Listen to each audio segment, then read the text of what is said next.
Welcome to the Box Score Sports Podcast.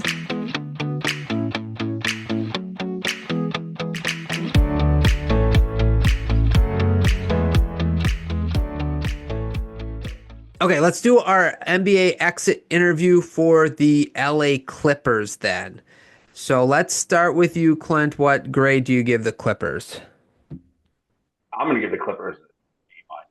I did A minus as well. Yeah, I mean, I believe I picked them not to even make the play-in, if I recall. Yeah, we both had lottery.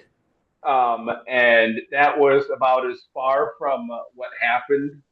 And just even though Kawhi Leonard came on late, it's not like he, was Mr. Reliable during the season. But to the coaching, to James Harden, just being James Harden, and he was James Harden in the playoffs, but his regular season ability to just soak up possessions and pass the ball, and Zubac was amazing this year. And that combination, I just thought it would fall apart, and it was far from it, and they were probably kicking themselves for at least not getting past the Nuggets in the first round. No, yeah, agreed. I gave them an A minus as well. Did way better than I thought. I've said this before. I think I was a little hurt, vindictive, upset with them too. But I think what I did learn, as long as you got a primary ball handler that knows how to pass the ball and score, you're probably going to accidentally win 42 games in this league. And that's what James Harden showed me. And then plus the other teams you mentioned, Zubac, the Bojan trade ended up working out for him. He kind of came on after he got traded. He was shooting like 30% from three before the trade. And then after the trade, he went up to 42%. So he that worked out for him as well. Powell, right? Like he getting that starter role. His numbers went up, and you mentioned Zoo and Kawhi being healthy, that all goes to that A grade. I just think that really helped them out. Any more pros or cons?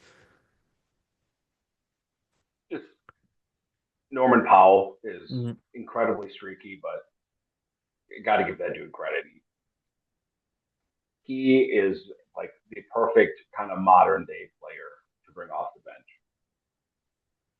Yeah, no, agreed.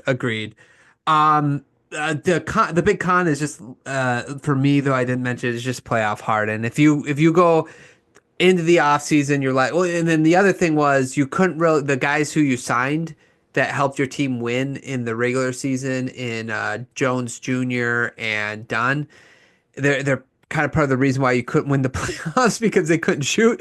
And so like those two, and then the Harden factors, like you just have this ceiling with Harden when Harden's on your team. When you get to the playoffs, he doesn't seem to play in big games very well and very consistently. Yeah, again, it just the pattern is set, and at this point, there's no reason to ever think that's going to change. Correct. Yeah. Okay. Let's see here. Let's go to our off-season preview. I couldn't find the one as far as future assets go, but I got this one here where they're free, maybe because they don't have any future assets.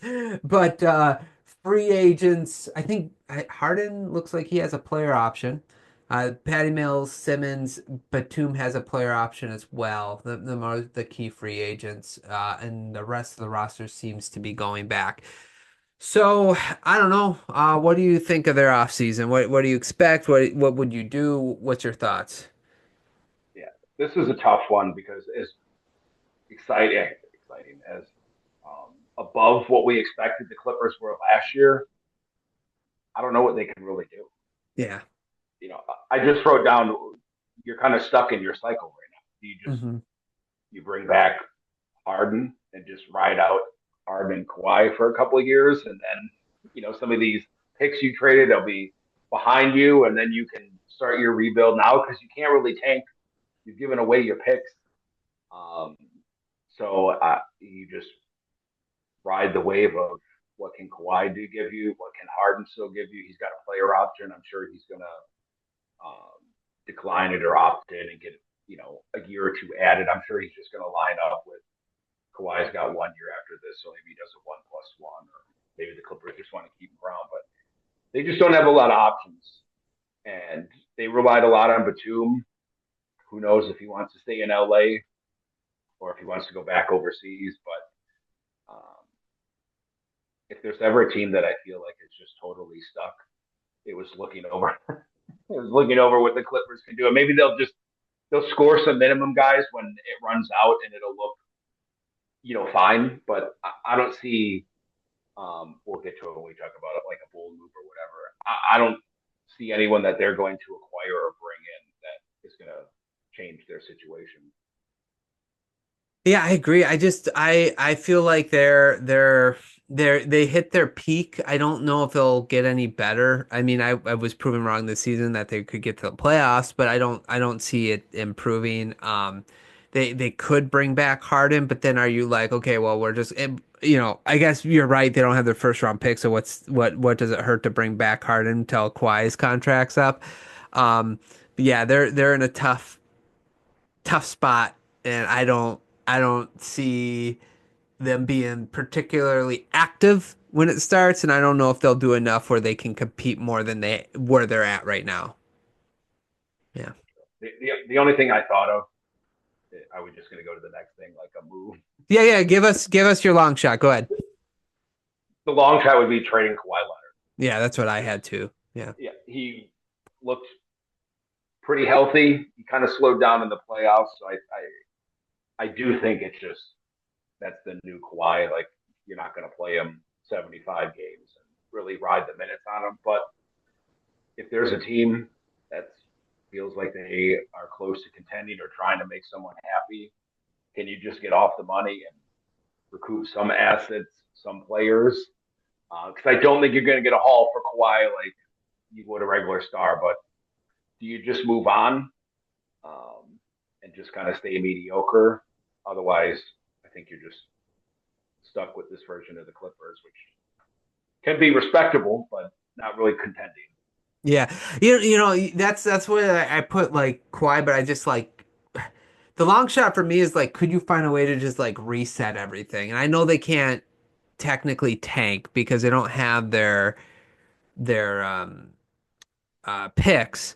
Unless, like, I was thinking, like, before OKC won Game 7, like, if OKC would have lost against the Nuggets, and it's like, well, we really need a number 2 guy next to Shea, and it's like, well, we can give up, like, a young player or two and 2 of the picks, or 1 pick that the Clippers have, and maybe get Kawhi, and we can kind of, like, not have to use him a whole lot because we're so deep, and just save him for our playoff run. Like, that could have been maybe a slim avenue, but an avenue nonetheless.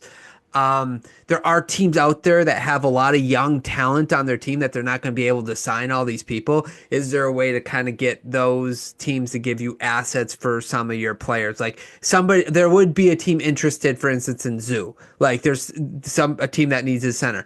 Powell might be interesting, and then Kawhi. But like the problem is like they don't have their picks. So they would have to get like the young talent / the extra picks to make it worth those moves. And I don't know if there's somebody to do that. Like, let's say Brooklyn called like the Nets and they're like, well, I don't know why Kawhi would want to do this, but let's just say they have like 3 first-round picks this year or whatever. We'll give you our 3 first-round picks for Kawhi Leonard or in matching salary. It's like, cool, but like, you're not like, unless those picks are awesome, it's not going to matter. You know what I'm saying? I don't know. You're right, and I don't think they would do Kawhi like send him to the Wizards or something. Right, correct, or Brooklyn. Right, yeah. I don't think teams are going to do that to their guy in today's league. So it's just you're just kind of stuck. Yeah, I guess maybe Miami would be interesting for Kawhi, but like again, they don't have any. Straight up for Evan Mobley. Yeah. Maybe we'll spend like 2 minutes on that after we're done with the last team. You ready to move on to our last team? Yeah. Okay, let's.